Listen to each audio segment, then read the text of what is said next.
Junction and Croydon South. Well, that was All My Love by Casey and Jojo. And thank you so much again for joining me on the Bedtalk show. My name is Adwoa Armah-Appiah. We are live on ABN Radio. Here in the studio with me is our lovely Chris and Selassie. Welcome to you both. Thank you. Well, like I call us the trial. And so, yes, we are here coming to talk and discuss, increasing your sexual desire for your spouse. And that's our topic for this evening. So how do we increase our sexual desire for our spouse? Well, like I said, please give us a call if you have anything to contribute to it. If you want to, ask a question, contribute one way or the other, call us on 0208 6707300. So, Chris, Selassie, why do people generally experience decrease in sexual desire in the first instance? So that means that we're starting from the premise that the desire was there, they desired each other initially, but things have happened in the relationship that sexually they no longer want each other. I would say that there is a whole lot of factors that causes it to happen, because when we get into relationship or when we get married, we have that in love stage that we love each other, where things are really rosy, when those butterflies are in our stomachs, where the touch of the fingers and the look and or even a text message can even set you up on high. But as time goes on, so what goes wrong? Is it because you are not paying attention to each other? You are not doing anything to your relationship? Are you taking each other for granted? And also, have you become so busy that you are not making time for each other? Or is it medical in terms of mood swings or things that are happening because medically you are not well, so you are concentrating more on how to get better instead of working on your relationship? Is it because you now have children and the children have taken center stage? So it can be a whole lot of problem, but you need to recognize what is causing it. That causing it is one of the things that I would like us to address at some point. Yeah. But for now, Chris, what's your take on this? Yeah, I think Selassie is right in her opening submission. There are a good number of factors that can cause a spouse to lose their desire. And as she rightly said, the fact that you are together or have been together, it does indicate that initially there was an attraction. Yeah. If you are not in it because of something, then possibly there was an attraction. So sex has been good in the past, but all of a sudden it's gone way down below. Now, there are a good number of factors that can cause these things to happen. And I would look at bitterness, quarrels here and there. And then also people get complacent. Yeah. Complacency also does contribute to that factor. And possibly bad sex. Bad sex. Can you pause and repeat it again? What do you mean by bad sex, Chris? When I talk about bad sex, then I'm looking at a situation where people are not satisfied with the sexual intimacy they are having with their spouses. And like I say sometimes, it's like you can always tell the end right from the beginning. What is going to, you can predict what will happen. It's so systematic. It is. It's like the same old thing every day. So it gets to a point you don't look forward to having any intimate moments, because when you come, you are just coming to do the same old boring thing. Yeah. So why should I look forward to anything in the first place?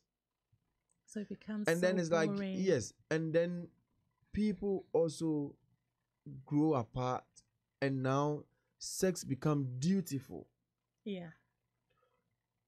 You understand? And all of these things can contribute to the fact that will cause people for them to not to have that desire for each other. That's why some couples stay months, sometimes years, without having sex because of some of these causative agents, if I should put it that way. I just wanted to chip in.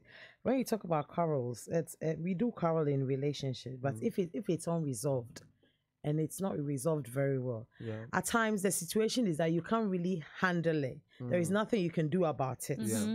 But just talking about it and both of you putting your points across, it makes you feel like you've been listened to, I've been listened to, and that's better. Even though the bigger issue cannot be solved, at least we've discussed it and we know the position. So we have the issues have to be resolved to the best of your ability. That is one thing couples have to understand. And also, I'll talk as an African woman, a Ghanaian woman.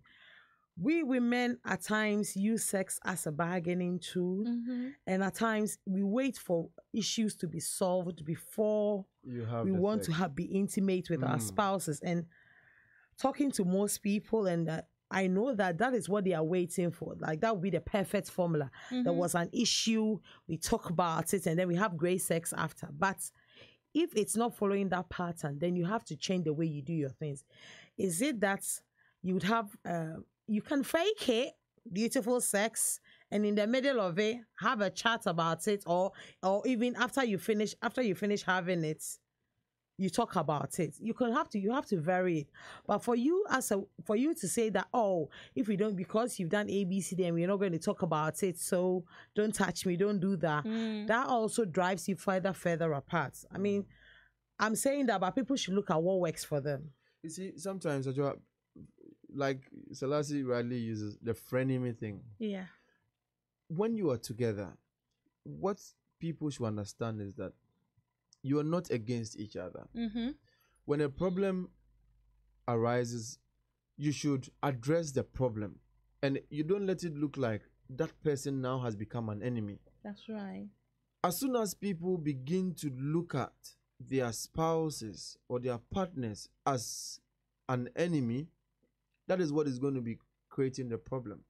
But if you're going to look at the problem and trying to deal with the problem, then that person, so because when people look at their spouses as enemies, it kind of tends to draw them apart, and people go apart from each other, and they don't want to be intimate because they are pissed off, they are upset about something. And sometimes the way some people even react, you think that, hang on, this is my husband or this is my wife. But Chris, that's getting pissed off and not resolving issue. So like a Cold War situation. Yeah. Does that help? I mean, if you think about it rationally, no. Does that help your relationship, or does it draw you further apart because you're not talking, you don't say, and then days goes by, it turns into month, and then you think that your ego, your pride, your pride. You can. I'm proud, and I'm not going to resolve that issue. I'm not going to talk to you. You are doing that, but at the end of the day, what effect is it having on your relationship? Yeah. Okay. All right. Let's go on. Yeah. So talking about intimacy, or why our sexual desire is waning or decreasing, and what we can do to increase that sexual desire. Yeah. Don't go anywhere. We would be right back. When we come back, we will be Selassie, you mentioned something about women using sex as bargaining tool, and stuff like that. So we want to we'll try and delve deep into that that phrase and see what we mean by that and why women use sex as bargaining tools. But for now, just keep your dials locked in. We will be right back. Bedtalk on ABN Radio with Frida's Palace. Ladies, look elegant with Frida's Palace. Call 079 315 11991 to book your appointment. It was a well-paying job, respectable, wearing a suit and tie every day. But I drank 24/7. Drank on the way to work, drank at work. I never could come to terms with admitting that I had an alcohol problem or a pill problem. I decided to get clean, and so I went to the Narconon program. Not only did I handle my drug addiction, I completely knew how to live life. Call Narcanon today at 01435 512 460. 01435 512 460. .com solicitors. Solve all your problem. Your legal partner established in 2004. 14 years in the making. UK #1. All immigration matters. All types of permanent residency. Students and visitors. Visa applications and extensions. Marriage. Civil partnership applications. Family reunion. Domestic workers. Illegal entry. Overstay. Our phone number is 0208 880 9000. Our website is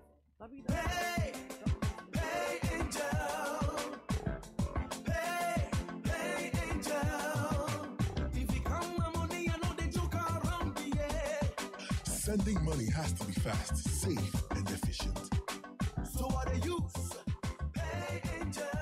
Now you can send up to £5,400 to Ghana for only £1.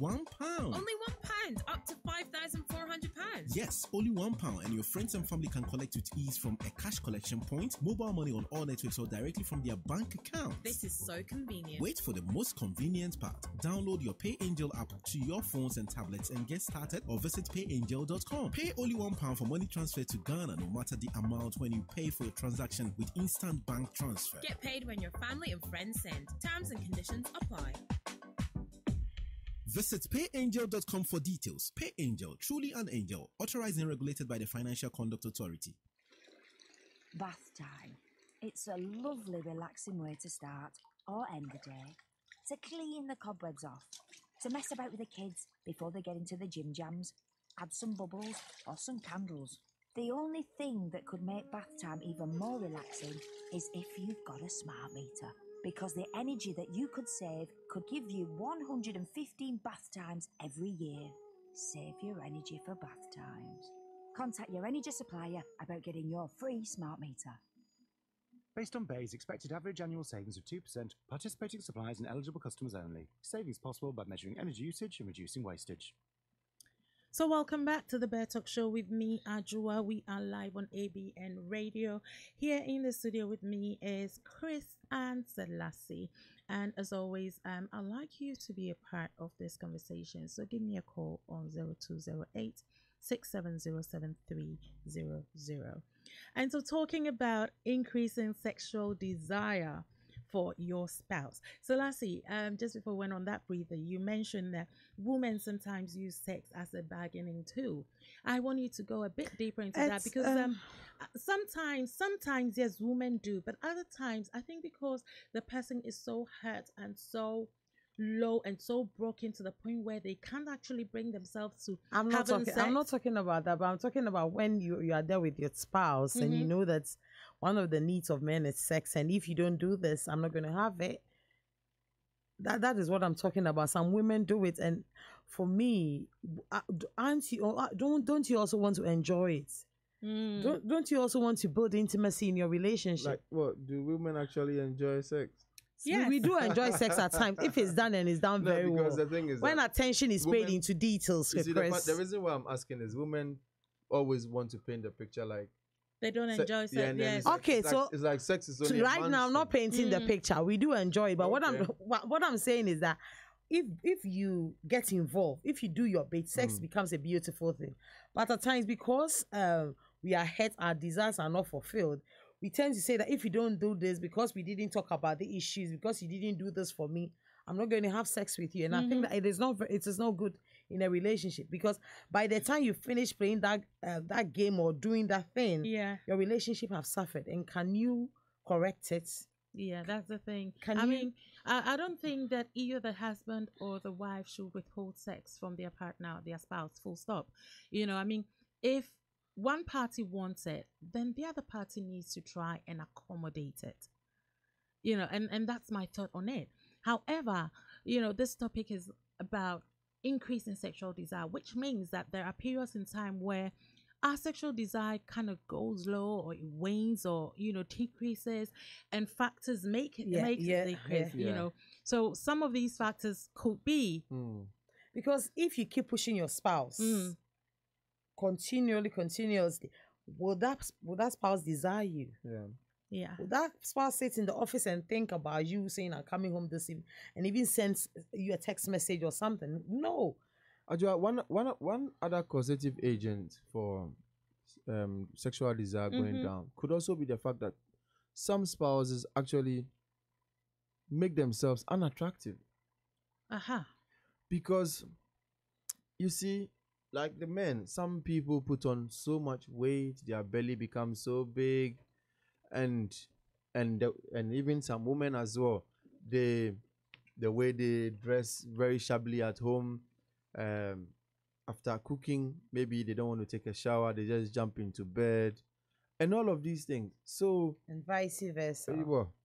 So then, if you become unattractive, nothing will move your spouse for them to come close and want to have intimacy with you, because there are people, unfortunately, who don't like having their showers in the nights or whenever.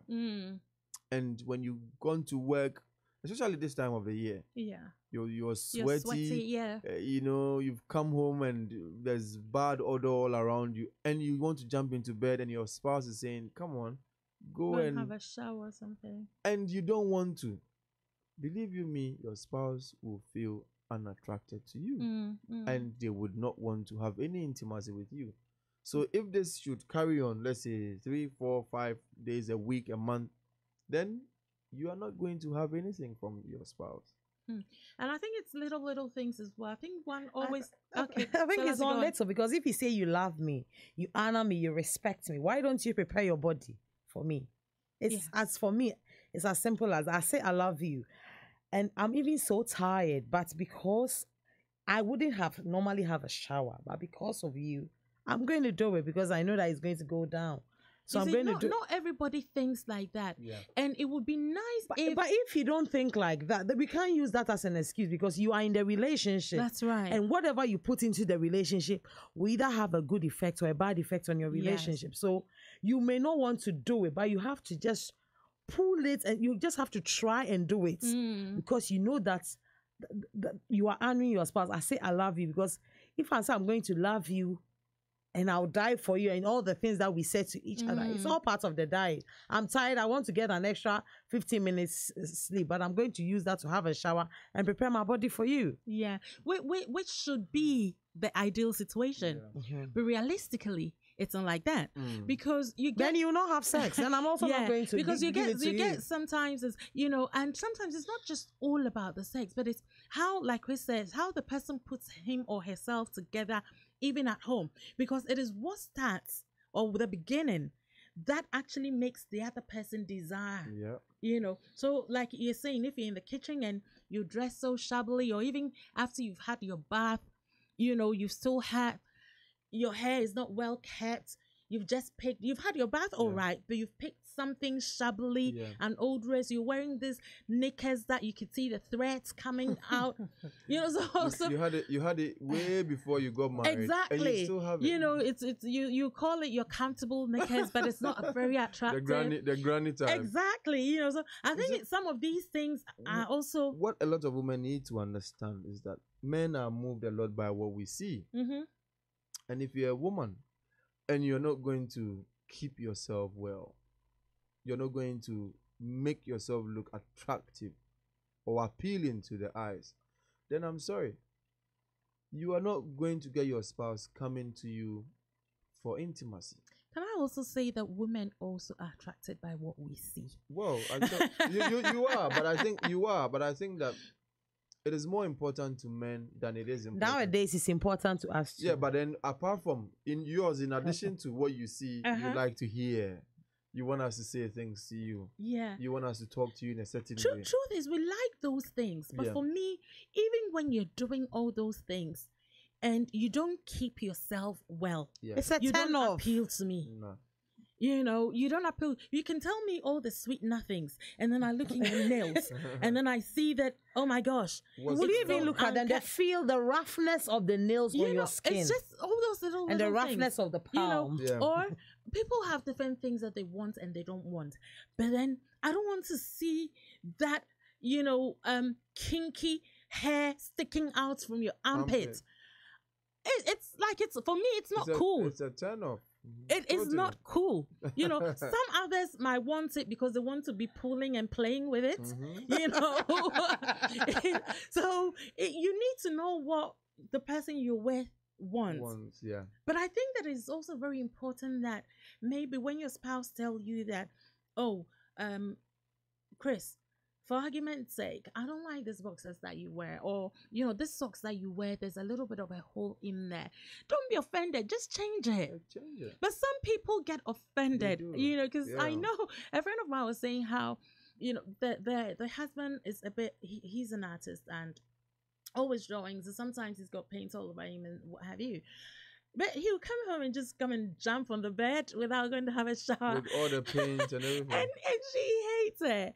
But because her husband knows that she hates it, he does it the more. Like just to annoy but him. a joke that's no longer become a joke. Exactly.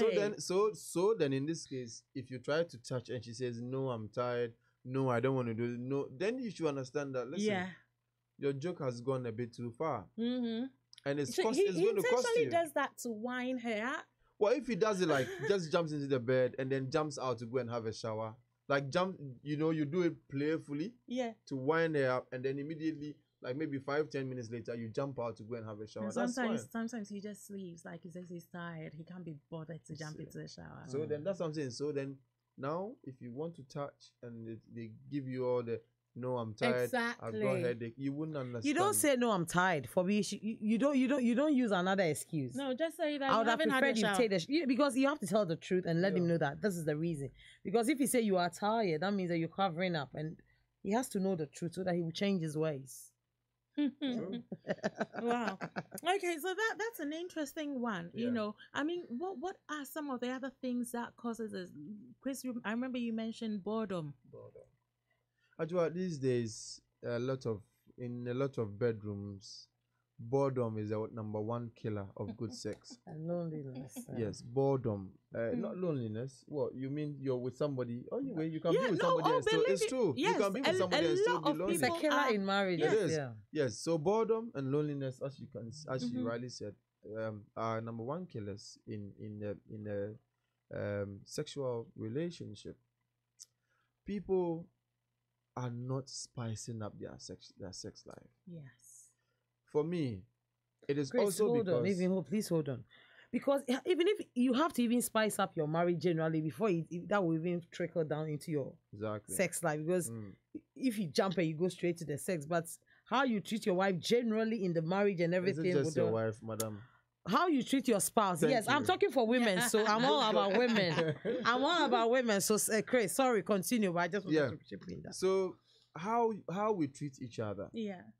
Is that fair? How we treat each other would also trickle down, like she says. But then also, sex in itself, well, sometimes you can have a couple who have a very good friendship, they have everything going well, but then when it comes to the sex, there's a bit of a problem. And I think that is because people are not talking about it. As in the couples are not discussing. They are not discussing. They are not discussing. So if one their is sex not life. really happy about exactly, it, she wouldn't say quiet it. about. She wouldn't say it. For a man, it doesn't take much for us to have our satisfaction. But normally, some women would not have that satisfaction they desire, but they would not talk about it. But for a man, even having that satisfaction, you know, let's say reaching your destination, does that necessarily mean that you're happy with the sex, or you're satisfied, or you are fulfilled? There are two stages of the destination. we have the ejaculation stage, and we have the orgasm stage. Okay, so what is the difference? Are you able to tell us the difference? No, I don't think it's only up to men. But the ejaculation stage is like you being very hungry and you've been offered a starter. So you are kind of okay, but you are not okay.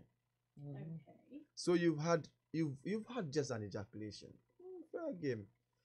it's likely that you might want to have more. Mhm. If not that same time, if not that same day, maybe the next day, 2 days after. Because like I said, you know when you're very hungry, you pop into an off-license, you grab a can of drink with a sneaker bar, and then just to keep you, like sustained for a bit. Yeah. That's the ejaculation stage. Ah. But when you are hungry and you've been fed a very good meal and you're full, when you burp, and then you burp, and then you're like, this was good. This was really nice. Thank you so much for the meal. That is the orgasm stage. Right. Making sense to you? Yeah. You are, yeah. That's right. So, if there is good attraction, if everything is well laid out, you are in sync with each other, the relationship is good, the sex is good, there's a big possibility that you will go to the orgasm stage. Right. But so can you ejaculate and orgasm at the same time? Yeah, no, I'm just you're trying to get it. Okay, yeah. Let me explain. You can have ejaculation. In both situations, it's orgasm. Sperm will come out. Put it that way. But one of the scenarios, the ejaculation will not give you that deep feeling satisfaction that you require. Yeah. Okay. So that will be the ejaculation stage. Right. Whereas with the orgasm, some people even orgasm and get muzzle pulls. Yeah. Why? Because the feeling is quite deep. Intense. So that's when the moaning, the groaning, the saying of stuff, and so delivering of a speech. So what I'm saying here is that if you have issues, for a man, there are a lot of men who, no matter the circumstance, no matter the quarrel, no matter what is going on, they will still want to come in and come out. So there's a possibility that when they come, they might just have an ejaculation, and for that moment, they are okay for now. Ah, okay. Right. There's that for now. For now. But when the relationship is nice, everything is crisp.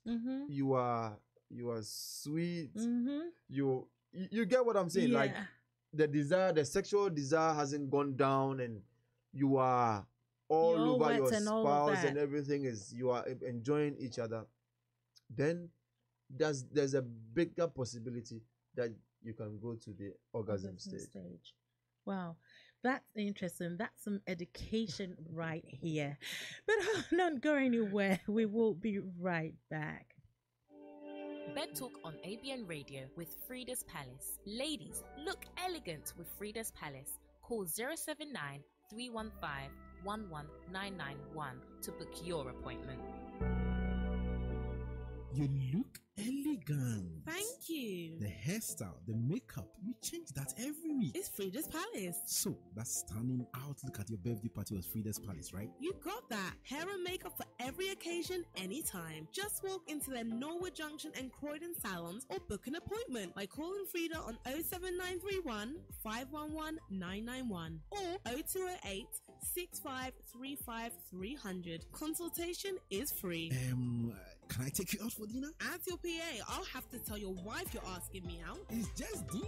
I still need to tell your wife. Frida's Palace. Look elegant. ABN TV Gospel Fest is back. Hallelujah. Celebrate Jesus with me tonight. Hallelujah. With award-winning Joe Metz, Bank Holiday Sunday, 26th August 2018, at Plush TBC Oasis House, 5 to 9 Peel Road, Croydon, CR03EX. Expect an awesome night of praise, worship, and transformation. On the bill this year, all the way from Nigeria, the Welu Welu Master, Sami Oposu. This is the Welu Welu Master, just as you call the beat. Watch this. So, I love to sing your praise. UK-based Andrew Bello.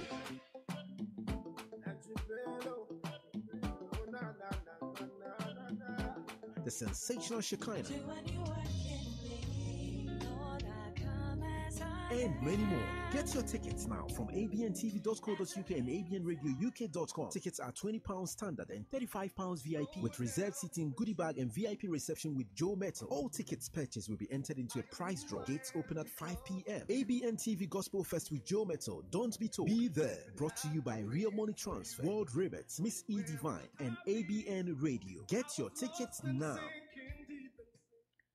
Welcome back again to the Bedtalk Show with me, Adwoa. We are live on ABN Radio.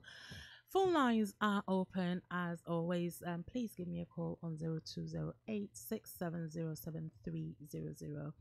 And here in the studio, I've got Chris and Selassie. And talking about increasing your sexual desire for your spouse. Well, thank you so much for that explicit explanation of ejaculation and orgasm for men. I mean, do women ejaculate, I wonder? I think we just orgasm, don't we? Or I'm not a woman. Adwoa, you asked the question. That's a woman. You can answer it. Well, I think I need to get a doctor for this one so that he can explain to us whether we orgasm or we ejaculate as well. I'm sure you can tell us whether you orgasm. I mean, we orgasm, but I don't know about ejaculation because sometimes, well, I think it's I'm not talking.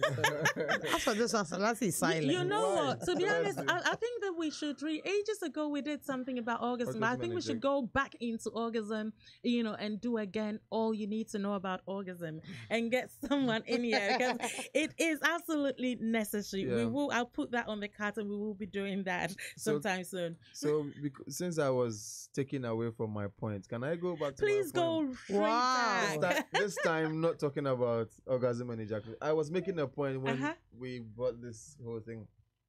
So like I was saying, the boredomness in the bedroom. So if people are not spicing up their sexual relationship, it can come to that point where the desires will go down. So like I was saying, if you're not talking about it, you're not feeding back. And I always tend to diss our African women. Some of our African women, because of our culture, are quite prudish and they don't like talking about sex. Yeah. But if you're married, I don't see what stops you from talking to your husband about. I think it depends on the whole dynamics of your relationship. It does. But then why can't you build the dynamics in such a way that you can talk about it? Why can't you build the dynamics in such a way that you can give a feedback? If you're not happy with the service that is being rendered to you, why can't you tell this man that, listen, you need to up your game? Yeah, or maybe the woman has to be receptive. Or better still, I prefer you do it this way or that way. Yeah. Because it is very different. It differs from woman to woman. Yeah. What Selassie would like might not necessarily mean you like the same thing. That's right. But Chris, it takes, I talk about women being sexually liberated and the rest, but for some age groups, it takes guts. It is a lot. What sort of age group are you? For me, I would say like the 50 plus and the rest. It takes a lot of guts because they've done things for a certain way for a long while. So even if you get this information, how to even process it and even put it to action. I wish I know a 50 plus woman. When you meet her, I'm not. You see. Because you've been married because of the mindset of the way the relationship. It's about the mindset. Yeah. You see, way the relationship has been for years. Yeah. You have to really be determined and know the skills to approach even that's how to even talk about it and say that. You will be surprised to find out that there are some very young ones amongst us who are more prudish than our grandmothers. Okay. For me, I know there are some, but those ones, it's easier. There is information out there for them too. But why? And you think our mothers and our aunties are not privy to some of these? What I'm saying is that even now, even if they know it, how to even introduce it into their relationship will not be easy. Because they've done it a certain way for a long time. And the fear of change. Yes. Is that fear of, what will my husband think of me? You can start the conversation. Yeah. it just takes the journey. The journey of 1,000 miles begins always with a step. You're right. So you can start Because it.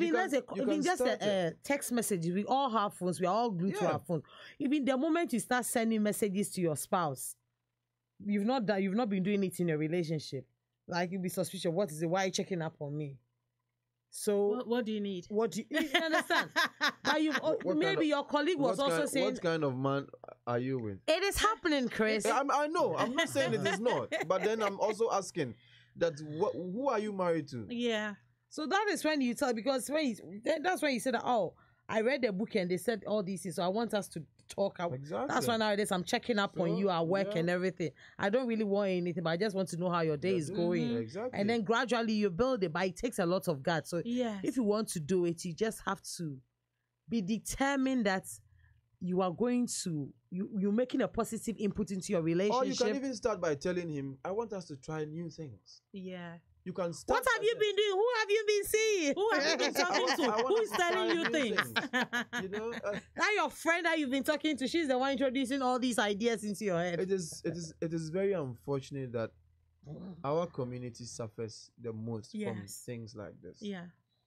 And the earlier most of our women get enlightened, the better. Because it is very different from other communities. It's very, very different. You'll be amazed about how people talk about these things. You'll be amazed. And in our community, it's like even in some cultures, it's as if talking about sex is a taboo. It's as if, I mean, when you introduce, if you are a woman and you even make the move, it's not acceptable. Yeah. And so a lot of women shy away from. It's like you don't have a right. That's a woman. You don't have the right to enjoy sex. Yes. So it's and like climax. So it's like you can't even tell your husband today, "I want you." It's crazy. It's crazy. I think that people need to snap out of that sort of mentality. That's the thing. I've got a message and I want to read it from Nana. Thank you so much. And she's saying that these conversations should start a long time before marriage. Yes, but our church elders will be here telling you not to talk about sex during courtship. I think that is so wrong, and that's why I keep saying to our pastors these days that they need to incorporate sex into their counseling. They need to have a portion of, or an hour or two or three or four. Is it not already incorporated? No, it's just some churches. Some just brush over it. Some just brush over it, but some do. I know the Lighthouse do, because Reverend Dag or Bishop Dag has a book about, I've forgotten, model marriage or something like that. And in that book, he's actually even demonstrated sex positions and stuff like that in the book. So I believe that they use that as part of their marriage counseling, but not a lot of churches do that. And a lot of the times they just brush through it. They don't go deep into it because a lot of people feel embarrassed talking about sex and sexual matters. And that needs to stop, especially if you're a pastor counseling married couple. They are going to have sex anyhow. You, the pastor, you're married. That's why you're a marriage counselor. So you've got to go into it, without fear or favor. Exactly. So pastors, please incorporate that into your marriage counseling, because people are suffering. People are going through various kind of problems in their relationships that they don't talk about. And the fact is that things like that, those counseling sessions should be relevant for the matters of today. Yes. Because the issues that relationships are facing today is way different from what was happening when you were dating, when you were getting... Even things that happened last year is different from 2017. It's different from 2018. So we have to really be current and know what is going on, so that when you open your mouth to really talk to somebody, you have the right information. Exactly. But because at times people think they've been married for a long time, that qualifies them to talk about certain topics, or certain issue. But I don't think that's good enough. Adwoa, I believe that if a couple have a very good sexual relationship, it kind of reflects On their marriage. on their marriage. Mm-hmm. So they become closer, Yeah. and they are able to talk about just about anything. Yeah. So if you have that sexual closeness where you're not shy to talk about what Mhm. happens in your bedroom, Yeah. to discuss it, to give feedbacks, to some people jokingly say, "Oh, today you were rubbish," and they laugh about it. Yeah. Okay, maybe I'll do. So that can have a very positive impact on your relationship Yeah. as a whole, because that is like an area where a lot of people tend to feel shy to go into. Mm. So once you are able to get that, it's like you are naked before each other, but you are not ashamed. Yeah. And then that would sort of translate into other aspects of your relationship. Yeah.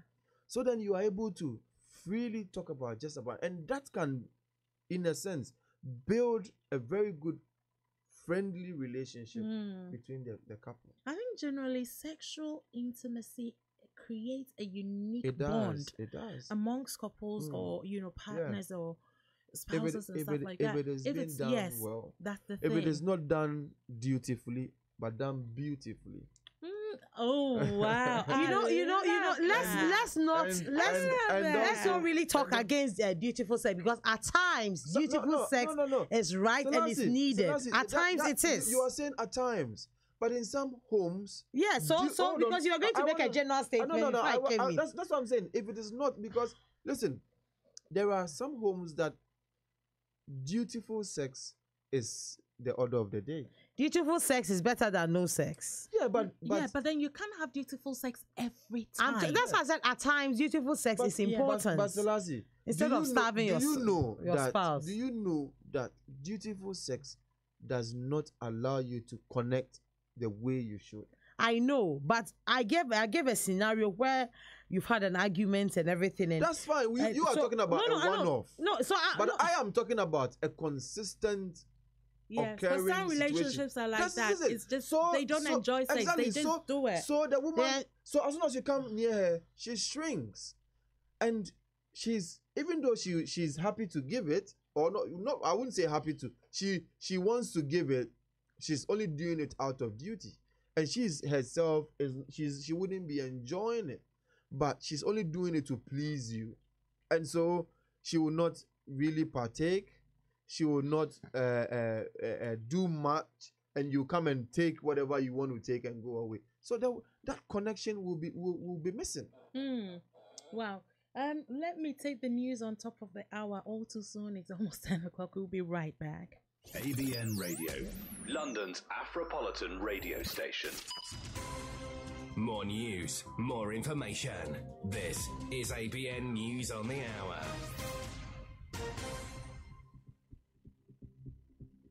From the Sky News Centre at 10, a man who was poisoned by a nerve agent in Wiltshire which killed his partner has been released from hospital.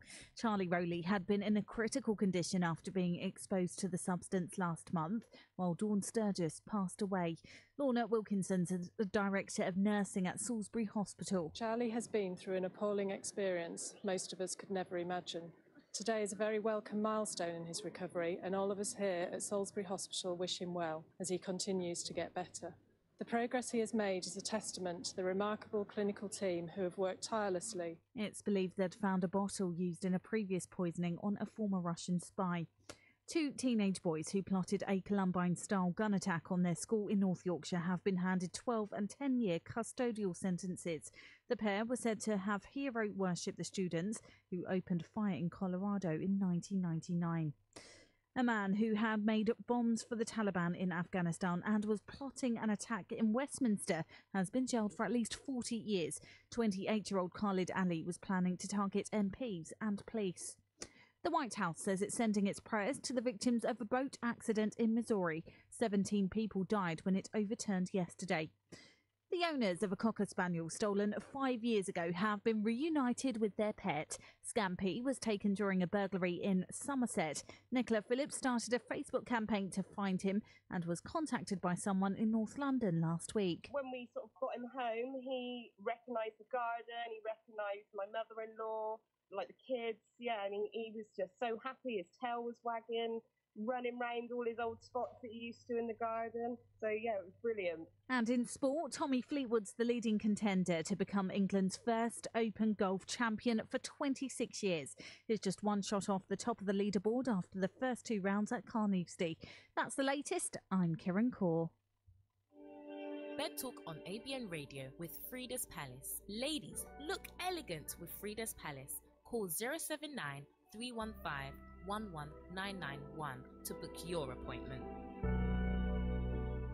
The Discourse on ABN Radio, engaging our community with discerning conversation. Join me, Esther Alade, on The Discourse, where we will be redefining perspectives with authentic analysis. Join The Discourse from 7 a.m. to 10 a.m. on ABN Radio. This Friday and every Friday on ABN Radio, London's Afropolitan radio station. Yo, what's going on? It's your boy UG Official. And right now, you're tuned into ABN Radio. Make sure you don't touch that dial. Stay tuned. Indeed, you are tuned in to ABN Radio UK. You can catch us on the TuneIn app, DAB, Radio Player, and we are streaming live on YouTube. So if you want to see the beautiful faces of Selassie and Chris, then hey, by all means go on to YouTube and you would find them right there. And talking about increasing sexual desire for your spouse, please give me a call on 0208 6707300, 0208 6707300. So, interesting conversation. Now, talking about, increasing your sexual desire, would you say that women generally, have a decrease in sexual desire at some point in their relationships? Do men also go through that kind of patch, or is it just a woman thing? No, I say that for women, there are a lot of factors that comes in. I would say that when you marry, the initial stages of your relationship, your sexual desire may be high, but in terms of when the desires of a nursing mother or and a new mom will be different because of the challenges of motherhood and the hormones all over the place. So all those things come to play, but you can also use that as an excuse because that is the natural course of things. But how do you manage that situation? How do you manage it? Do you use that as an excuse to leave just so that at the end of it, but by the time your child is a bit older, then you don't have a sexual life? That's what happens. But so in that, you have to do things because at times with a baby, you can just cuddle up on the sofa or something. That is even better than not having that close contact with your spouse. So, and women, premenopausal women, a whole lot of factors come to play. Women, premenstrual issues also affect our sexual desire. So you have to know yourself as a woman. And then you have a conversation with your spouse. Because if your spouse know what you're going through, they are supportive, they are sympathetic towards it, and they understand you. They may not like it, but they understand you and they know it. That you are not saying that. And also women, talking about this, if we don't have headaches, we shouldn't say that I have a headache. Because when genuinely you have a headache, then that excuse have outrun a course. It's expired. It's expired and you can't use it again. So if your spouse knows, genuinely, my wife is going through this issue and I'm being understanding, but she'll get over it in a month or whatever time, then it makes the pain, he would endure it and support you. So all those managing the truth and saying I'm having a headache, I'm we should stop it. He has not had his bath and you don't want to have sex with him. You don't desire him at that moment. Genuinely say, let him know. We shouldn't manage it and just tell some lies.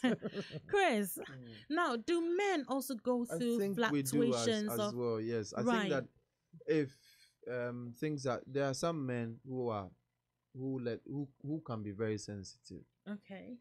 If they are not cool with you, then they will not touch you. Oh, really? Yep. Oh, that's interesting. Yep. I know a good number of men who would not come near you if they are not cool with you. If they are upset with you, actually, I know somebody who describes it as having having a problem with the offerer of the offering. so they can't detach. No, so you have brought an offering before the altar, but because he has a problem with the offerer, you can't have the offering. Your offering is not acceptable. Oh wow! You understand? So okay. Yes, some men tend to frown over things like that. If they are not, they are meant to that. If you disrespect them, they wouldn't want to come near you. Yeah. And then also there are some who also would frown over monotony and boredomness. So we come back to this point where the same old lazy, lousy sex over and over and over and over. And some women are not ready to up their game, to avail themselves to. Chris, when I was talking, you said I shouldn't say that. Yeah, so I meant to, touch my breast, touch this small, and then. Can I? This is that's what you said. This question was directed. This question was directed to. Let Chris land. No, he said something. I just want. He's also doing the same mistake I also did. I want you to understand something. The question Adwoa asked was, do men also? Chris, just go on. But men also gives us rubbish sex. That is why at times you don't want to do it. Of course, it is. It's, thanks for accepting that. I do accept that. I wouldn't lie. I mean, there are men who will give you, but also there are women who give lousy sex. Mm-hmm. And if that should carry on over a period of time, then it's like you don't look forward to having sex because you know that when you come, it's going to be, oh, I've got to fold clothes. Let me turn around for you. No. Lie down like the crucifixion. Do whatever you want like to that. do. Some people say, oh, let me just turn around for you. Just finish. Are you done? Please hurry up. I need to go. What about people who generally didn't know a lot about sex before they got married? Well, but there are a lot of materials out there. There is these days. There's no information that you want that you cannot find. So it's good for people to research and look into it and see what they can do. Sometimes even if there are things that beat your mind, you can, if you have a close pal, you can speak to your pal and say, listen, I am having issues here and there. What do you think is the way out? Yeah. And maybe the person might have had some personal experiences and they could share. Sometimes they might also have pounced on some very good information and they could direct you to get that information as well. Right. So it's not so cool for you to think that, well, I never had sex before married. My wife never had sex before married. Now we are married and we are both very green. We don't know how to go on about things, but we seem not to be enjoying it. And you're not talking about it and you're not seeking help. That is not cool. I think that there's a lot of information out there. You can speak to trusted friends. If you have a friend, a very close, corny friend, somebody you trust, that you can ask questions. Yes, too. Sometimes people don't want to ask about silence. that. Okay, so then it's like the person don't want to come across as naive. Well, so then go online. Everything is online. Everything is online these days. You're right. Everything. You can go on YouTube, you can Google it, and I'm sure you would find some form of information. So yes, there are men who we also tend to have that situation where we are also driven out of the desire in having intimacy with our spouse. Yeah, it does happen. Right. And there could be hundreds and hundreds of causative agents, contributing factors that will bring about this sort of feeling. So how can one increase sexual desire in their relationship? What are some of the things to do to kind of pep things up, lift things up, make things happen? What I want to say is that I've been meaning to, at times we wait till we feel like doing things before we do it in our relationship. At times, I even believe that it's better to even do things out of routine than not to do it. So I'm talking about sending your spouse a text message because you're rushing out of the house. in the morning, you don't even have the time to properly communicate. Once you sit on the bus, once you sit on the tram or the train, why don't you just put your thoughts in that morning into a beautiful messages and send it? Yeah. It's something you do when you feel like it. But I believe that if you're waiting for our feelings to be right to do certain things, You never do it. so I would say that certain things will be better. Like every morning on my way to work, I'll send my spouse a message, whether I feel like it or not. I'm going to do it because I know that it's good for my relationship. That's just one example that I would want to give. You have to do things because it will not happen naturally. Or you're thinking that, oh, when I feel like it. Our feelings are like waves. Yeah. It comes and goes. So let's put certain things in place. So I will connect it to love languages. What does your spouse enjoy doing? Do it for them. Because you are in these marriages. If you said your vows and your vows say that to love and to hold, forsaking all others, and clinging on to you, I have forsaken all others. And in doing that, I also have to minister to your needs. So what are your needs? Am I just there waiting for everything to fall into place? How are things going to fall into place? I mean, our marriages, let's see it as a bag. What are you putting into it? Yes. So that when you need it, when you pick it, when you dip your hand into that bag, what is coming out? For the 2 years that you've been married, what have you put in? Nothing. So don't expect anything to come out. It's like you want to harvest. Have you planted a seed? If you've planted a seed, have you watered it? No. Have you pruned the leaves? Have you pruned it? No. So why would you expect a beautiful flower out of it? Wow. It's a time that we have to do things. If we don't do it, we'll not get the best out of it. So we're talking about desire. You are not doing things that your spouse like. I mean, even let's talk about women and our hairstyles. You know that your spouse loves this hairstyle, but at times we do rebel. Me being one, shaving my hair, yes. But at times we do. Is that what your things. spouse like? At times we do things. I mean, even though at times for convenience sake you want to have your braids and things, you know that your spouse love this thing, so do it to him and let him know that, oh, you really did this hairstyle for me, and let him feel wanted. Let him feel that, yes, I am the king of the castle. I mean, my wife adores me. No, because let him feel wanted. I mean, I have no eye for you. There are times that we can just look at our spouse and just tell them that they look ravishing. Introduce words of affirmation, beautiful words. We should go back, writing letters, text messages. I mean, just a short video recording of yourself saying nice things to him. There are a lot of things we can do. The possibilities are endless when it comes to doing this. I love how Selassie has become so passionate about talking about this particular question. Now, Chris, do you have anything to add to that? Minister Selassie has Stop picking on me. Ministering to your needs. I like that. I really like that. I think she's hit the nail right on his head. She's covered a lot of grounds, and maybe all I would add is that we need to communicate. Communication is key when it comes to these things, because people are not communicating. And sometimes I think that people just assume that you should know that I like it this way, or you should know that this is what I want.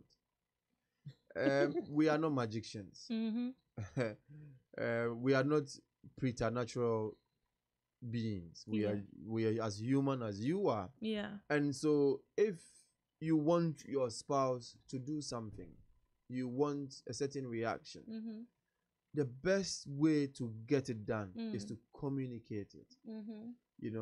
And then also ask questions. If you are the one who wants to set things rolling, ask questions. Find out things for yourself. What do you really want? What is it that, how do you want things to turn out? Am I doing okay? Do I do things the way you like it? Things like that. Let your spouse come out and say and talk about what they want. And by so doing, you can get somewhere. Then also, when things are communicated to you, don't take offense. Because people tend to take offense to some of these communications. They'll say, oh, well, I'm not offended because you said it, but the way you said it. Yeah, I think the way you say things too is important. It is. Like I always say, it's the how you say yes, it. it is. It could be important because I would say that yes, when you are saying it, be very careful as to how you say it. Exactly. Because words are powerful. They and are. words can really hurt. Yes, and they are, and they are powerful. They are irreversible. They can make or break. Yes. So whoever is saying it should be careful. And then also, whoever is at the receiving end should also know that this person is not saying it because they want to hurt your feelings, but they are speaking because they want this thing to work for the betterment of both of you. Yeah. So if you look at it also from that angle, how it is said and when it is said, you might not feel so offended by it. And when it is said, and or when the discussion has gone through, please make sure that you adhere to some of these things and carry it through, because there are people who ultimately listen, but they don't hear what is being said. Yeah, they listen and say, "Oh, I've heard. We're going to work on it." But they don't, and they don't take the steps to work at things. So then, you are not going anywhere. But once you have sat down to talk about some of the things the changes that you want to happen in your relationship or your sexual relationship, and you are not taking any steps or not doing anything about it, then you are not going to be seeing any results. Wow. So, I know that some people have a negative, way of seeing their relationship or their marriages or their spouse. And that actually decreases their sexual desire for that person. Yes. So if someone is in that situation, what would you say to the person? So is it that the person is not in love? Is it that the person I was going to ask you. Yes, is it that the person is no longer interested in the relationship? Maybe there are hurts, maybe there are things, there are bitterness, there are resentments, and there are things going on. Therefore, they've got this negative feelings about their spouse and the relationship. That is why I'm saying that you have to call a timeout, because you have all this negativity. Yeah. You are together, things are not working, are not working out. Why are you in the relationship? And for things to continue like that is not good for you. Yeah. So you call a timeout and you try to talk about it and see whether you can solve it. You see whether you need outside help to see whether you can move this thing forward. Yeah. Because you can't stay in that position for a long time. It's not good. It's not healthy. Because all these things, what would be the end products? What would you get out of it? Would it make things better? Can you work things out yourself? Yes or no? Do we bring outside help? Because once you come to that point, that means that we are going to work it out. You are going to take baby steps. We are going to, and whatever commitments you make, stick to it and do it and see whether your relationship can change.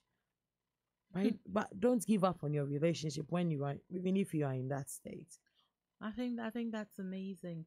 Wow. Interesting conversation indeed. When we come back, sit tight and hold on tight, because I think we've got some interesting ones coming up. When we come back, we will be talking about what should people do to spice things up in the bedroom to be able to create and wake up that sexual desire that is dying. So sit tight. We would be right back. Well, okay, just before we go on, Chris, I want you to say a little bit about what you think that we can spice our relationship up, and then we'll just take a quick breather. Well, I think that you need to look at some of the things that have gone wrong for a start. So if it is the fact that you think that it's because your sexual life is too boring, then what are some of the steps you're going to be taking? What do you think would spice up your relationship? There are people who like sexting. Is it what is that? Sexting. Sexting. They like sexting. Some people prefer to do video calls.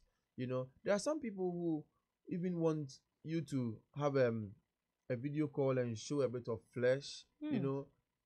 Things that would spice up So it's about finding out, because you've been together for some time, you would know what makes your spouse tick. Mm-hmm. And so begin to do some of, there are women, I know Selassie was jump at me. There are women who prefer to have rose petals and candles all over the place once in a while.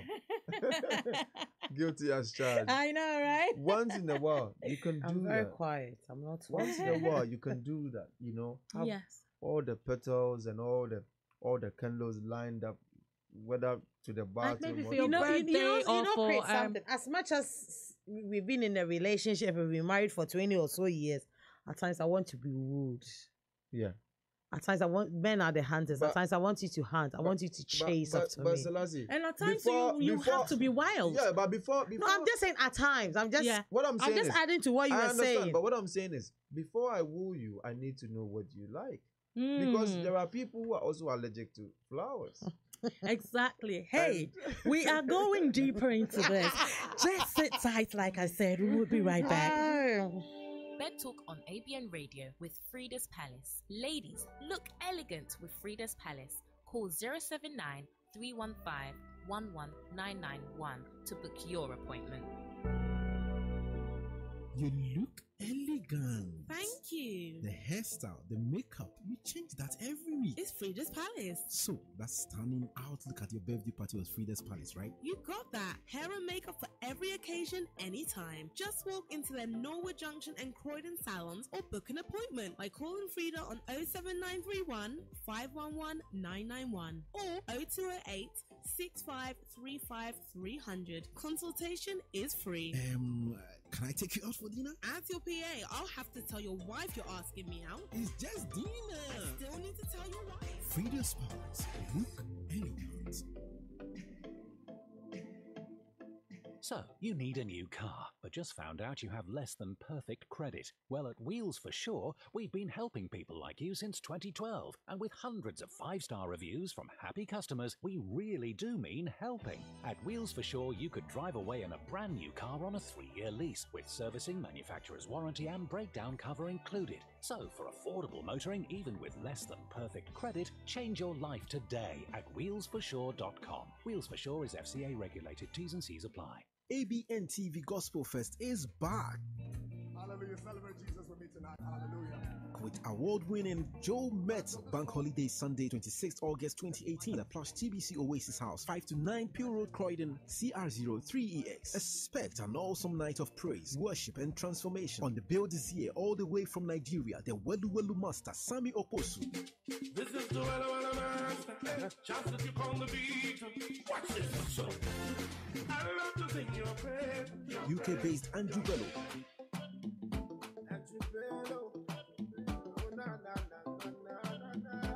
The sensational Shekinah. And many more. Get your tickets now from abntv.co.uk and abnradiouk.com. Tickets are £20 standard and £35 VIP with reserved seating, goodie bag and VIP reception with Joe Metal. All tickets purchased will be entered into a prize draw. Gates open at 5 p.m. ABN TV Gospel Fest with Joe Metal. Don't be told. Be there. Brought to you by Real Money Transfer, World Ribbits, Miss E Divine and ABN Radio. Get your tickets now. Welcome back to the Bedtalk Show with me, Adwoa. We are live on ABN Radio, London's Afropolitan station. Thank you once again for joining me. And as our discussion is going, increasing your sexual desire for your spouse. And yes, before we took this little breather, we were getting deep into things. You know, what can we do to spice that relationship up? What things can we actually do? Because you were talking about boredom in the relationship. Yep. You know, so tell me some of the things, you know, But that will make the relationship. Before even then, do Yeah. even couples realize that their relationship is bored? They are bored in their I think would they even recognize it and accept it? Because at times, career, going back to school and everything, we think that we are just busy and things are okay with us. Some people can be preoccupied with what is going on in their lives, but others, believe you me, know that their relationship is on the down. It's just they don't have that motivation to pep it up. They don't have that zeal to bring it up. They don't, that there's something missing. That oomph is missing, and they know it. But the thing is, if you don't look forward to having sexual intimacy with your spouse, it's automatic that there's something not quite right. It is something not quite right. Because some people say that, oh, we've married for a while now and that we are now like brothers and sisters. No, that is so not true. And then you get others that they've been married for that same quite while, but then their sexual relationship has even peaked. Because I think it's really a beauty if after so many years of marriage and you still look at your husband and like your wife still and adore them. You still adore them. I mean, when you see them in your heart, you still have that butterfly. It's not a lot, but when you got together initially, but you still have all those feelings. I think it's really a good thing that couples should hold on to. Yeah. I recently met a woman. She be in her 50s, and we were at the funeral. Yeah. And straight away, you could tell that she's got a very good sexual relationship with her husband. Okay. She started talking about what she does with her husband. Oh, she said, really? "Listen, what I do to my husband, there's no way he's going to go anywhere else." And then while we were talking, she picked up her phone, called her husband and said, "Honey, I'll be coming home soon. Prepare and wait for me." Oh, that's lovely. You understand? Yeah. And she said, "Today is Saturday. I don't have to stay out too late because I know I'm going to have a good time with my husband." So then that should tell you straight away that the kind of relationship that they have, yes. And there are ones who, for months, sometimes a whole year, there hasn't been a touch, there hasn't been a cuddle, there hasn't been a kiss. So then that should tell you also that things are not going well. As they should go. Things are not going well. So if you are in such a relationship and you don't know, then maybe you are in denial. That is exactly what it is. You are in denial because we all know that relationships and marriages are not meant to be like that. No. And a lot of the times you've waited, you've not gotten married. You have the license exactly to kill, and you're still depriving yourself from it. But at times we Christians, we just cover it. I'm praying, and we do nothing practical about it. About doing anything. We just like, I'm praying, and God will change him, and God will touch my heart and everything. I'm all about prayer, the power of a praying woman, the power of the praying couple. But I mean, our God is a God of action. I believe that if you pray, God lay things on your heart because you need to do it. Because if you pray, God will communicate. Things will happen. Things will dawn into your mind. And I believe that if you're a Christian, I would say that God tells you things to do. You pick things up. You have to pick things up and do it. Yeah. Because you can't just say that I've prayed and I've not heard back from God. That God said we should. No, you hear. So as much as you're praying, if you're a Christian, do things. Go back. When you were dating, what were you doing? Which ones can you do again? Or have you changed? Have your love languages changed? If it's changed, do you recognize it? Are you willing to do it? Yeah. And I think that even sometimes when things are not going right, some kind of drops into your mind or your heart. And you know that today, let me do this. Sometimes every so often you feel that necessity to do something. But then a lot of us are stubborn. And because we are angry or annoyed or not really too happy, we know that we need to do it or we want to do it, but we just don't do it. So it's that element of that as well. But not doing it affects your relationship. That's why you don't desire your spouse, because you leave it. If you leave it, you create a vacuum. That's the thing. What should fill the vacuum? That distance comes between the two of you. So getting back to the question, what are we going to do to spice things up in the relationship? There are times to where one party is trying. Yeah. And the other party is not. Yeah. That is the difficult situation. That can also be a problem. Because I think that's when you need to sit down and talk. Yeah. Because if I always come to you, I come with your petals, I come with some strawberries, I want to give you a massage, and all you say is no, Don't touch Don't me. touch me. Who says no to a massage? No, some people say no because they know where it's going to go. Oh, yeah. They say no because, oh, okay, this massage it won't end here. It won't end there. It would definitely go into another circle. So they will say no to the massage. But if you want to give it a go, if you want to try to work things out, then if one party is making the effort, you also would have to reciprocate. Make sure that you are also making the effort to ensure that the other person is also having some form of feeling or enjoyment from you as well, because sexual intimacy, be it good or bad, is not a one-way traffic. You're right. You're right. It's a two-way thing. So if it is not going well, then you are both responsible for the state in which it is. If it is going well, then you should also take the credit for it. So if it is not going well and you want it to go well, then both of you would have to make sure you're putting in enough effort to ensure that it does go well. Talking about boredom again, because I'm very interested in that.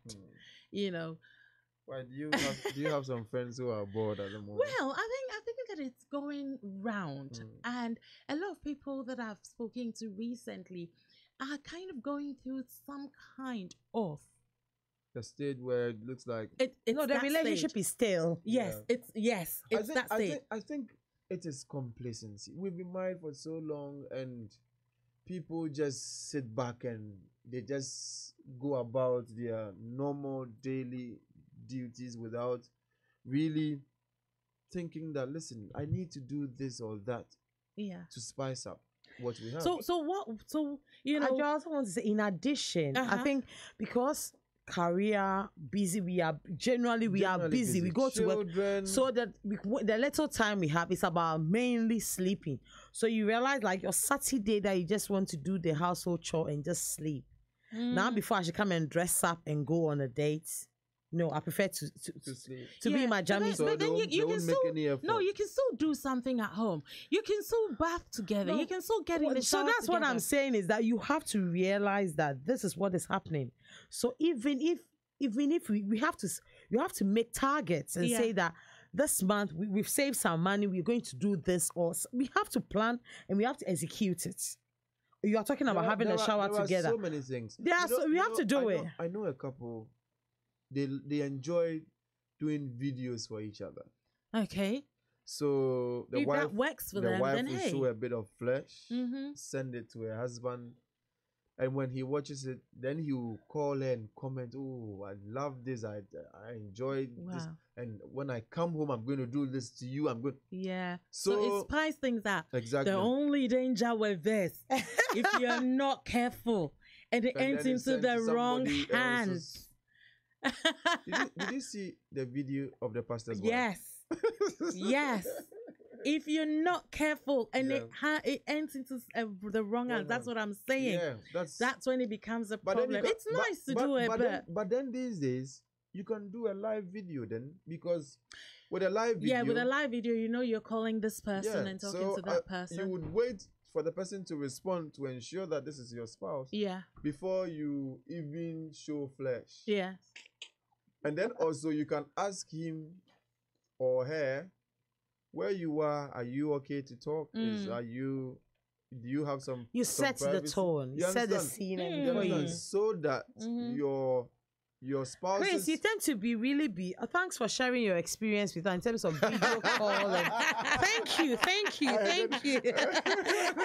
It's Chris revealing his bedroom secrets. Oh, he is. Today is all about Chris 101. She's trying to personalize this thing, but this is not about me. No, you're right.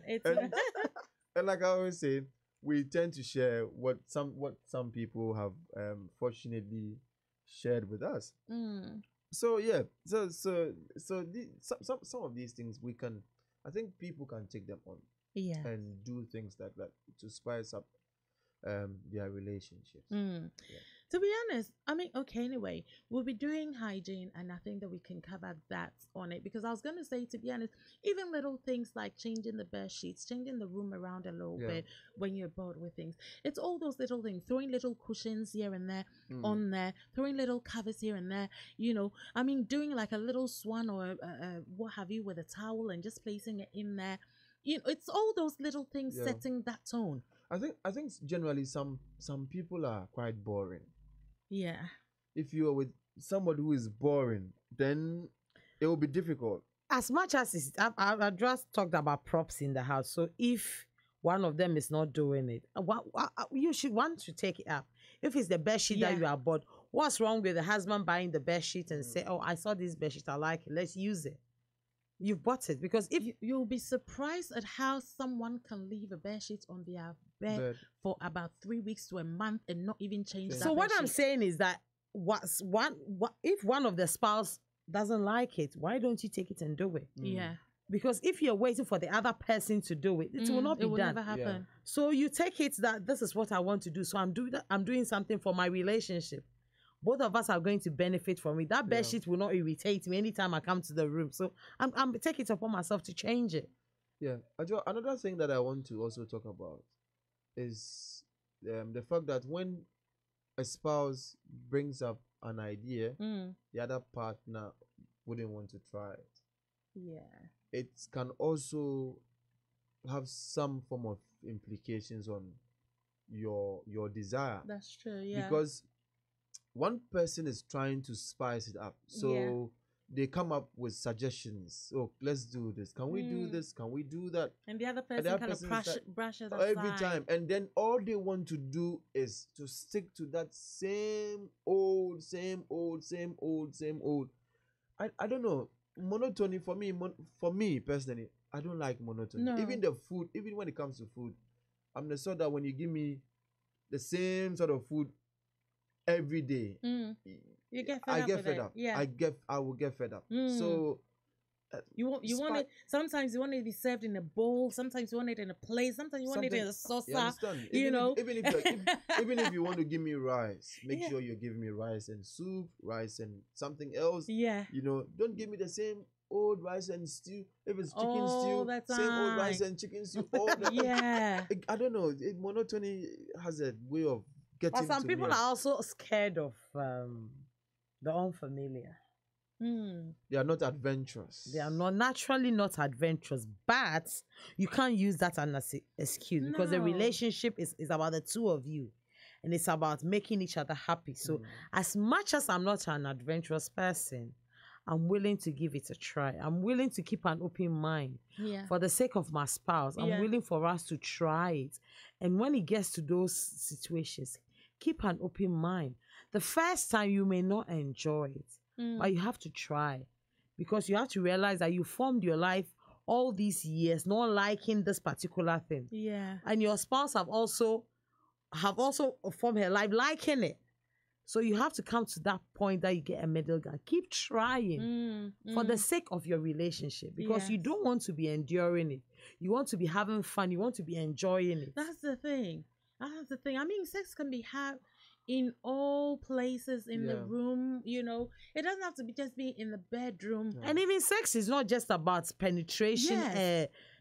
Penetration sex. It can be intimacy. It's that intimacy that even when you think about your spouse in certain things, you get wet, you get a hard on and everything. All these things, you are desiring your spouse before you even see him or her. Yeah. And that's really powerful. And I think, like, you know, changing things around a bit, you know, doing it in the kitchen, doing it in the couch when you're watching TV, if the kids are not about, you know. Naturally, I'm sure during school times the kid sleeps around 9 o'clock, so you're watching TV, you know, stay for the next 30 minutes when the kids are in bed. And then it doesn't always have to be in the bed. That, like Chris says, monotony. you know, it has to be very different places, in the kitchen, on the table, on the dining table. So long as it is not one that would go against your religious belief, exactly, or one that will affect you medically, or one that you you generally frown. You see, like anal sex. There are people. It's a no. It's a no-go area. Some people enjoy it, but some people like it's a no-go it. In fact, I have been told that some women actually ask for it. You know, and so if it is not that sort of thing where it's a no for you, and it won't break your back, give it a try. Yeah, experiment. Yeah, give it a try, because you never know. It can bring a different spice to your relationship. Wow. Amazing. Well, also, we need to take another quick breather. We will be right back. 1 for the party, 2 for the money, 3 when you shake, yeah, bam, bam, bam, bam. What's up, guys? My name is Yemi Alade, and anytime I'm in London, I'm chilling and listening to ABN Radio, guys. Don't flip. Don't miss it. Mwah. Bedtalk on ABN Radio with Frida's Palace. Ladies, look elegant with Frida's Palace. Call 079 315 11991 to book your appointment.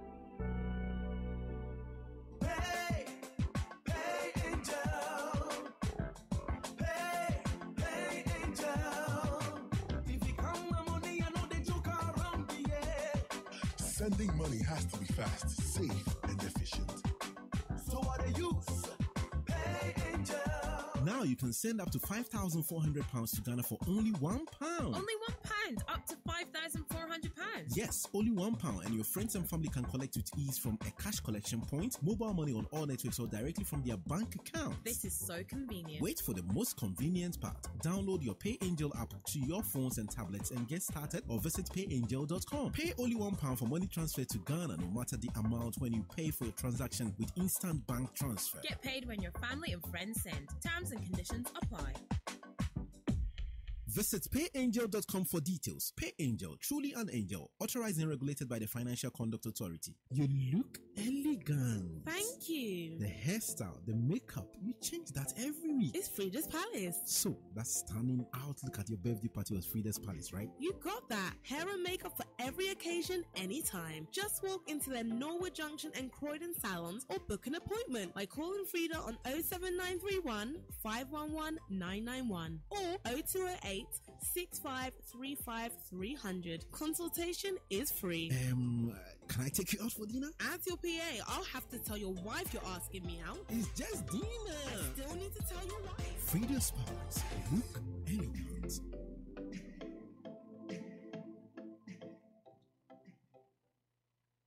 Hey, welcome back again to the Bedtalk Show with me, Adwoa. We are live on ABN Radio, London's Afropolitan station. And again, please feel free to give us a call on 0208 6707300. Please do not be shy. Give us a call. Okay, we are talking about increasing sexual desire for your spouse. I'd like to acknowledge Frida's Palace. Frida's Palace is your one-stop salon for all your beauty needs. Services include bridal hair and makeup, weave, braids, cut, colorings, and many more. So you can walk into any of the 2 parlors located near West Croydon Bus Station, and the other one is at Norwood Junction High Street.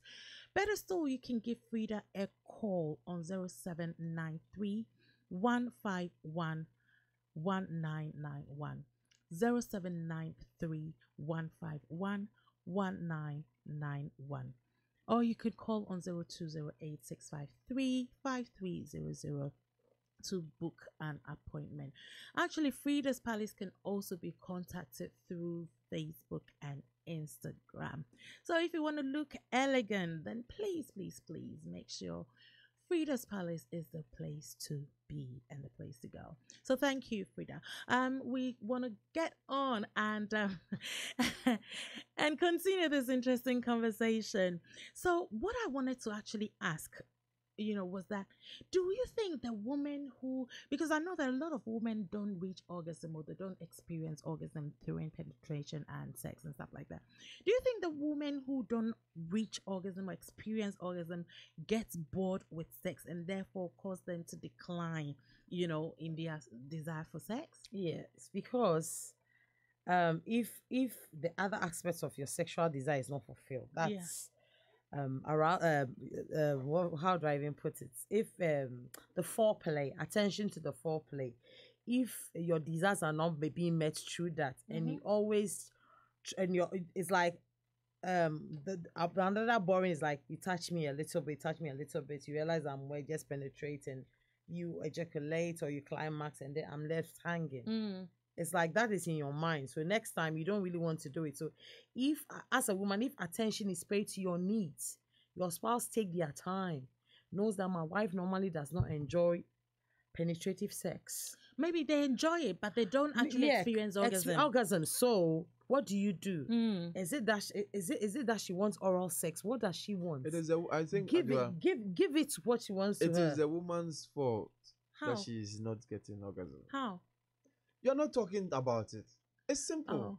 What about the case that you are trying to? Some men don't listen. Listen. You are trying to, because they are in a hurry to penetrate. No, so then they don't listen to what you are telling them. That I prefer you to touch me this way. But you know that sometimes you can talk about it, but the man don't know how to touch or don't know how to rub. So help them to Sometimes you can try, but sometimes you've got this man who is so hard. Everything about him is hard. So even in their rubbing, instead of doing it gently, they are rubbing hard. So by the time they've done it, you're so. You said take it easy. Yeah, but some people just don't understand. That's very difficult. It is. It is. So it gets to a point where you get. It's like someone giving, a woman oral sex, and all you realize is that there's saliva all over the place. It's like, you can't swallow it. Don't attempt it. Don't do it because it's nasty. That kind of thing. Is that what some men do? Yeah. Yeah, because some men can't drink juice. When I see I laugh because I'm wondering where did you pick these men from? What kind of men? Some men want to do it, but they can't do it. They don't know how to do it. Teach them. Talk about it. You see, talk. Listen. If you are not getting a good service, keep talking about it till you are giving a good service. Because you know what? If the foreplay is not good and he wants to come in, say no. It is not time for you to come in yet. I want you to take your time. I want you to do this. I want you to do that. Yeah. Tell them what to do. And as you keep doing that, the first time, second time, do you know you can actually teach somebody to become patient? You can. You can. So teach that person to become patient. When the person takes upon themselves that thing where they become patient and they become very careful in touching you in a way that you like it. Yeah. Then you're going to start enjoying the foreplay. But if you don't know how to do, just get on with it. I think sometimes you give up because maybe you've tried 1, 2, 3. The person is not getting it. And it's like you're tired of showing or telling the person how to do it, because you at the same time you don't want to burst the person's bubble. Fine. The first time, then you allow. Then after the sex, you can talk about it. Listen, I'm not really satisfied. Is it that you are just looking out for just yourself and not considering me? So talk about it. Before, during, after, before, during, after, before. And if if he's the person who factors your needs and your feelings, then he's going to listen. And he's going to want to do something about it. But I think that a lot of people just allow the men to get away with murder. True. And it's also because, like I said, for us, it doesn't take much. Yeah.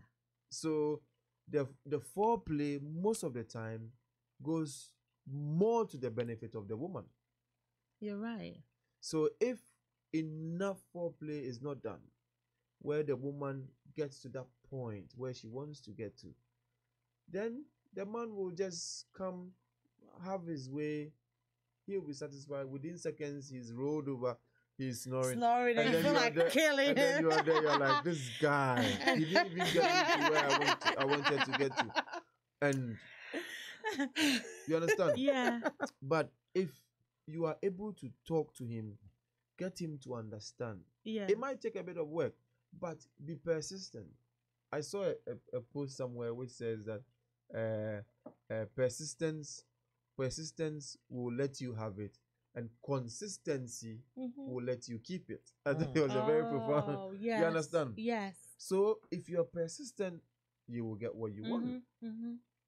If you're persistent, you go. And then if that consistency comes in, then your orgasm will always be assured.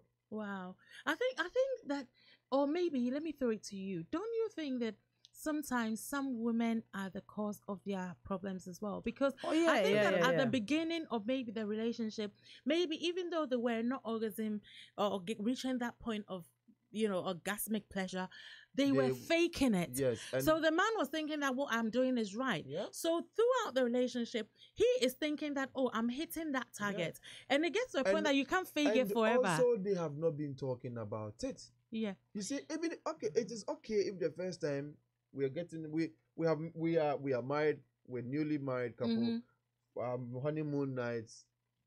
I don't know what you like, you don't know what I like. Yeah. So we might not get it right. That's understandable. And so even if you fake it for me to think that you are enjoying it, that's okay. Yeah. But after that, you can't continue like that. No. I think sometimes it will be good if, when you're lying down, just chatting, talk about some of the things that you want. We talked about marriage counseling, premarital counseling. If you have, that is why things like that has to be introduced, that there are times that couples have to be told. No, what I'm trying to say is that what I'm trying what I'm trying to say is that at times couples feel uncomfortable to talk about certain things. But if they are introduced to it that in a relationship it's about the two of you and you can talk about everything, and you owe it to yourself in this relationship to talk the good, the bad, the ugly, talk about it. I don't bring think it out. anybody should come and tell you this. You are married. Yeah. You are together. Things are not going well. Yeah. Who should you talk to? The person you're with. Talk to them. Talk to your spouse. Talk to your husband. Talk to your wife. Listen, I don't like this service. Yeah. You can say it in a very subtle way, depending on who you are with. Because there are people who are very, very emotional, very sensitive. And very sensitive, people. So you can even go about it in a very playful manner if you think it would hurt that person. Yeah. And there are people, for instance, like myself, you can say it anyhow you like it, and I would not be offended. I would even laugh about it. Because, hey, at the end of the day, I think that you are trying to get us to have something better. Yeah. So you said that you've told me, oh, I didn't like the way you touched me. Next time, can you do it this way? Next time, I'll be thinking about it. And then I'll be planning in my head how to execute it better the next time. Yeah. And once you are enjoying it, it means that next time when I come, you're going to allow me to do it again. Chris, the scenario you are painting is like all being perfect, all things being equal. It shouldn't be like that. Because that's the scenario that you're painting. That's not what I'm saying. I'm saying that there are issues, but also you are a married couple.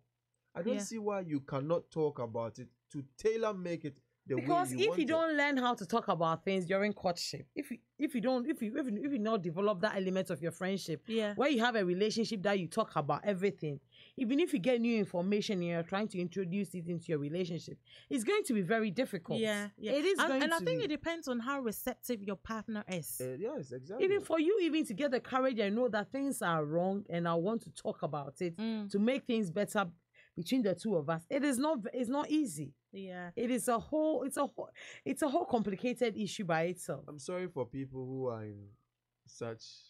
Believe you me, there are a lot of people going through such. Yeah. Would you say that prioritizing sex should be at top on your list? It is. I think that it is very important in the relationship.